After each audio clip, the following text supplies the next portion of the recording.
Hello and welcome to Ula Tea Leaf Readings. My name is Lenor, and tonight I'm going to be reading your tea leaves.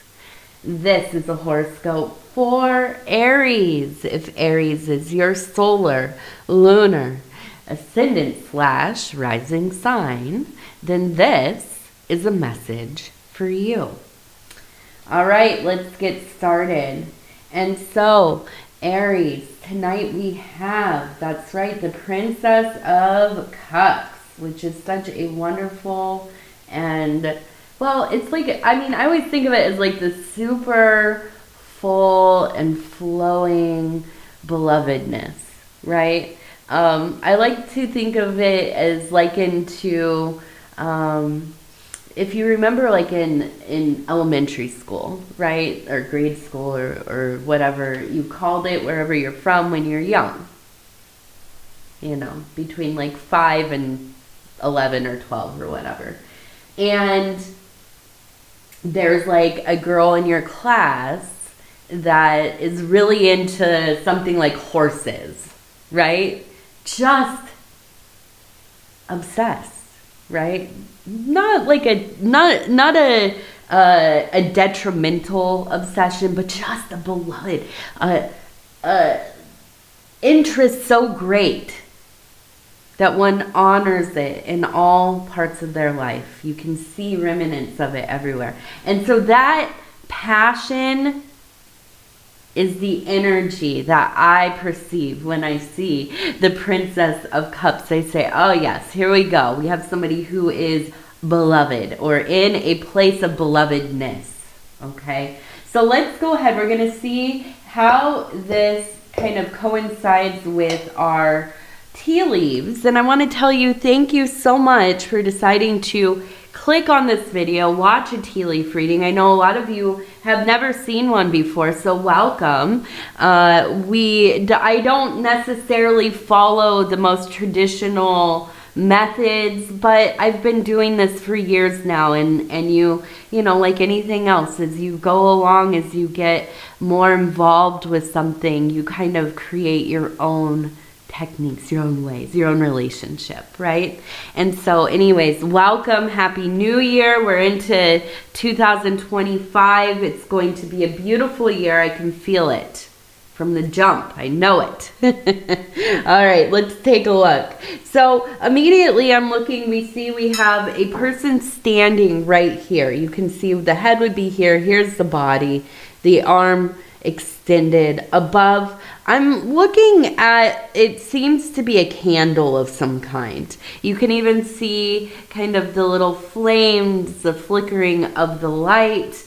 And so I do feel like this next period of time, and this is very central right here, is going to be really focused on finding your way. I mean, really, that's what it comes down to, is, as you can imagine, like back in the olden times before we had all of this like electric or even gas lighting, there was, candles and fireplaces and torches and this kind of stuff. So if you could imagine somebody going down the corridors of an old home with a candle, that's kind of the energy of your life right now. You're figuring things out. You're deciding, where are we going next? What is this next portion of time going to be like for me, right? And I feel like it's not so much, it doesn't feel like it's very related to anybody else, honestly. Now, that's not to say that you're going full hermit mode and you're not going to be like interacting with anybody, right? But I do feel like this is a time where you are very focused on your own works, your own connection to the universe, your own spirituality. And I feel, a confidence in that. That's one thing about an Aries that I've always loved. And in fact, my dearest friend from childhood all the way till now, she's still my dearest friend, in Aries, and I hope she doesn't. I love you if you're listening. Something I've always loved about her is that she's just her own person, right? And she doesn't have to always be connected to anybody to feel confident about things, right? Can fully stand on her own and just embrace that energy, right? I love that. I love that, and I've always envied people that are so firmly connected to themselves, right? That are just so confident. And so I know whenever I meet an Aries, I'm like, all right, this is somebody that I don't have to worry about. This is somebody that has their own thing. They're very, they're an individual, they're independent. You know, a nice friendship will occur with an Aries because you all are doing your own thing, right? And when you want to be connected with other people, you do that. And when you don't, well, you don't. And that's okay. So there's a lot of power from the jump, right? But I see you, yes, and I know. We have this kind of, I don't know. It feels almost kind of like a oppressive energy. Kind of, it seems like almost like a lingering apparition. And I don't know that that's in the physical world, but it feels like it's definitely in that psychic and emotional world. So I feel like you're working through possibly maybe an old relationship that really, really wounded you. Somebody that maybe mistreated you, mistreated themselves. It was traumatic. Right? And now this could be a romantic partnership. This could be, you know, like a family member, somebody who raised you, siblings, but somebody close. Okay? Somebody very close to you. And I feel like part of this journey that you're on is about clearing out some of those old blockages, right? Because as we get older and then we get into that process of individuation, right? And that is the integration of different aspects of ourselves. If you could think of life as like the first, you know, third of it, we're just living, we're experiencing, we're children, we're, you know, young adults, we're out there collecting information about the world, having all of these, you know, different experiences, but we're also very conditioned by those who raise us, by our environments, by our communities, by, well, and now, you know, the internet, the news, all of this kind of stuff, right? And so we get through our life and we hit a point where, and this often is kind of related to what people would consider maybe like a midlife crisis, or, you know, that period of time where you're beginning to retire, or, you know, the kids are leaving the house, or, you know, whatever it is. And there's a focus on almost kind of deprogramming ourselves, right? Where we start to look around and think, why am I doing all of these things that just cause me all of this frustration? A great example of this that I often think about is, you know, maybe you live in a city, maybe you even live in the suburbs, right? And you spend a lot of time in your car, in traffic.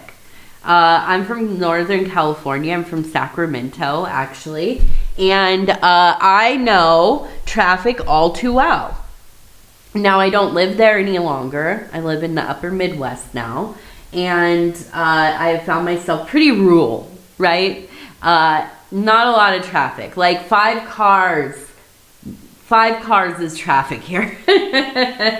You know?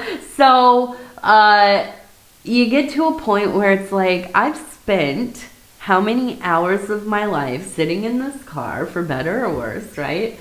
And I don't want to do that anymore. So I'm going to find a way to either, you know, change my commute, or where I'm working, or where I'm living, or whatever it is, right? And I'm going to make these changes because I don't want to live like that anymore, right? And these are kind of those moments in our life where we begin this process of kind of refining or stripping away the veneer or the conditioning, or, you know, just these ideas we have about the world that have kind of been given to us, right?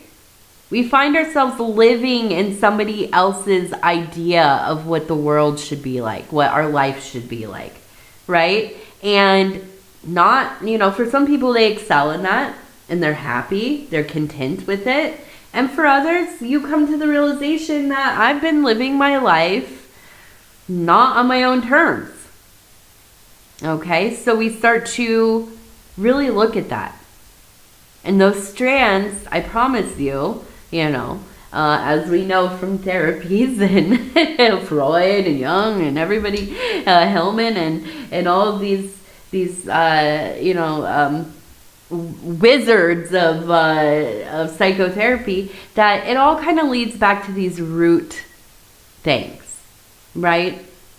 A mistreatment, a misalignment, with a core caretaker, feelings of not being heard, abandonment, neglect, or just being made to feel like your opinion is not worthwhile or whatever it is, right? There's so many things that we pick up along the way.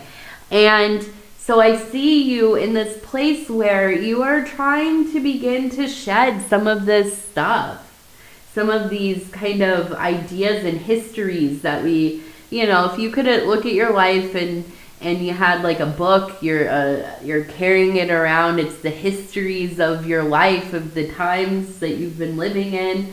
And, you start looking at some of this stuff and it's like, all right, well, this is not applicable anymore. This is not okay anymore. I'm not this person that is going to live this way anymore.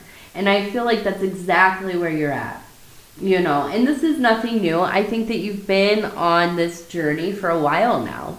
Just by the readings that I've been doing for Aries, I can very much see that it's like, just absolutely shedding away the layers of unnecessary things, right? And even some things that, maybe once were very cherished or seemed very important to you. And as time went on, they fell out of favor or they became kind of outmoded or whatever it is. So I do see this work being very important here. Okay. Now, we also have, it looks like a ribbon, and then we have a butterfly beneath it. So I feel like you have somebody in your life, and maybe this is even you, that has had some kind of medical thing going on. There are a lot of different ribbons, if you can imagine. I'm thinking of immediately, the pink ribbon for breast cancer awareness, but there are a lot of them for all kinds of things.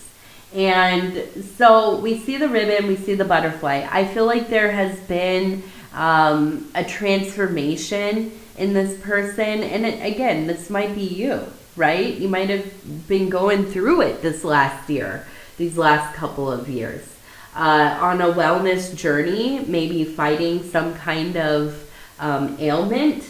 Now, I'm not going to talk about, what the status of your wellness will be, but what I am going to talk about is the changes, right? I feel like in this moment, as you think over, and now again, this might be you, it might be somebody close to you, but as you think over this time, this period of,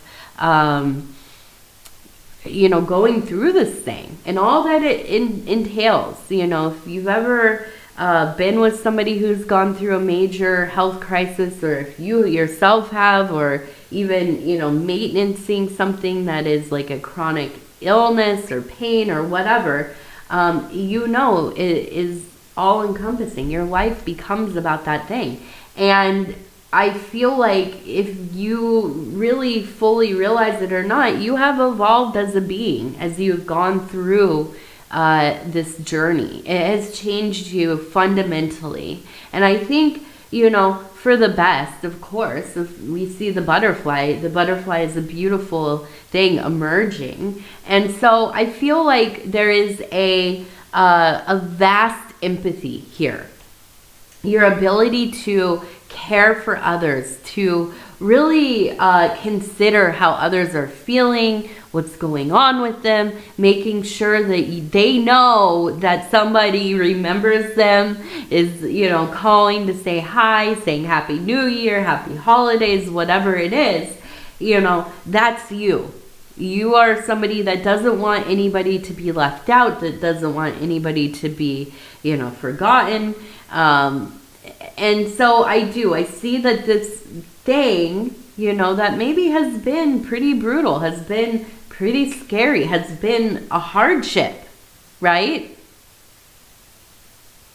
There is a blessing in there. And the blessing is it's propelled you on this spiritual journey that you're on, but also the self-development, okay? You've not missed the opportunity to continue to grow as a being, right? And so I think that this is the best case scenario, right? Like, you know, there are plenty of times, and rightfully so, let me just say, rightfully so, in some situations where you go through something and it just absolutely breaks you. It makes you bitter. It makes you cynical. It makes you maybe even feel a sense of like survivor's guilt.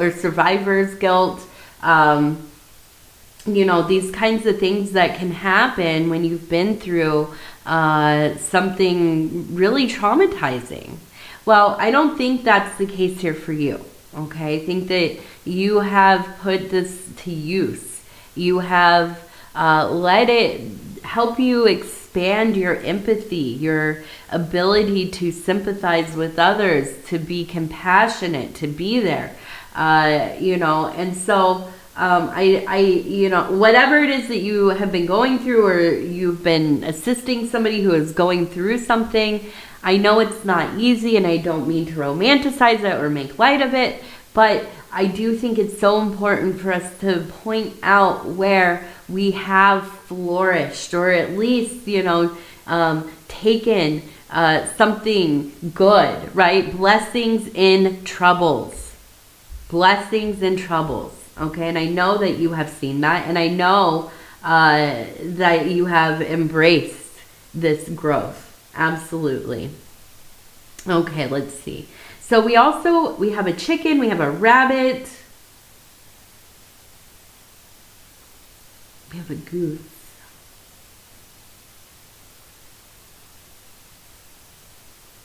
We have this is the goose.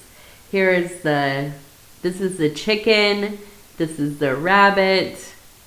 Okay, and we also have, it looks like a little sailboat going full speed.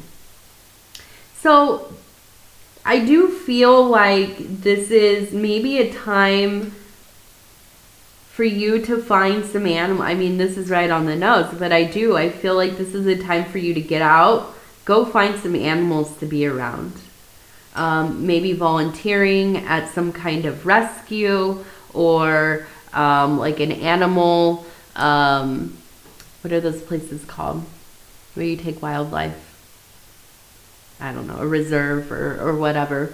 You know, somewhere where you can volunteer and help with these animals that definitely need the care. Or, you know, maybe it is. Maybe you have somebody you know that lives on a farm. Hey, maybe you even live on a farm and you've been thinking about getting some geese or chickens or whatever it is.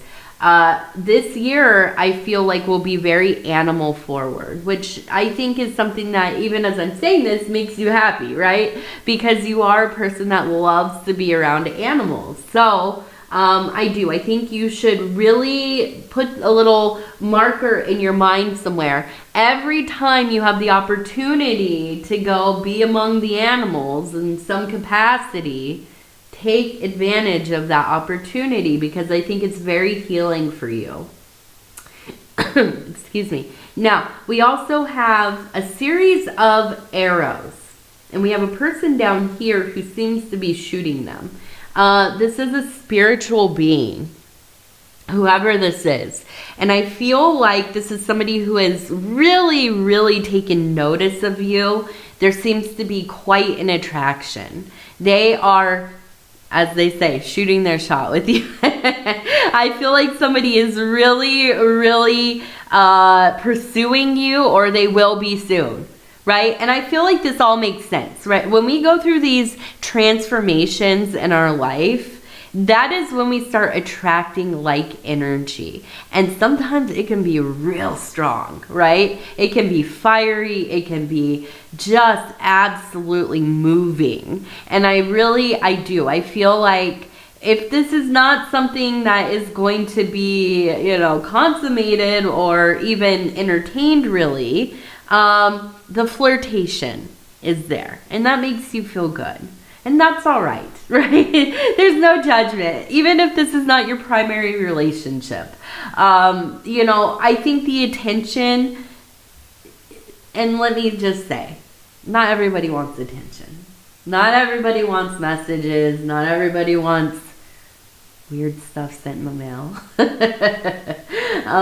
Not everybody wants all that. Nobody, not everybody is built for that. But I do think that, it feels like a safe context. I don't feel like this is like a weirdo or a stalker or, anything like that. But I do feel like, it just is kind of like a fun little dalliance possibly, but it could lead to something greater.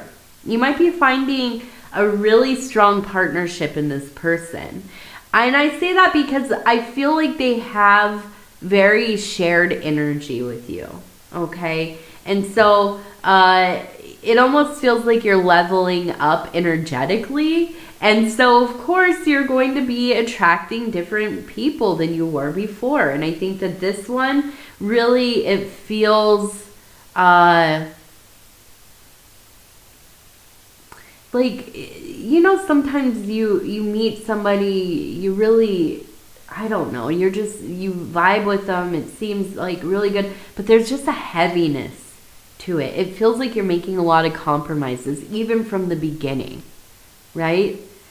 This isn't like that. This is like, it brings life to you, right? And it's like you were excited to see this person. When you walk into the room and they're there, it's just the energy, it feels orange. That's what I keep thinking. It's like this very orange, beautiful, divine, kind of a saffron, kind of just, beautiful, healing, holistic feeling with this being. So if not romantically, maybe a friendship, right? Leaning into that, or a partnership, maybe a magical partner, a fellow practitioner to kind of build with. Whatever it is, I feel like this is going to be something that really is a big part of the year coming up here, okay? Now, we also have, it looks like we have the number 10, 106.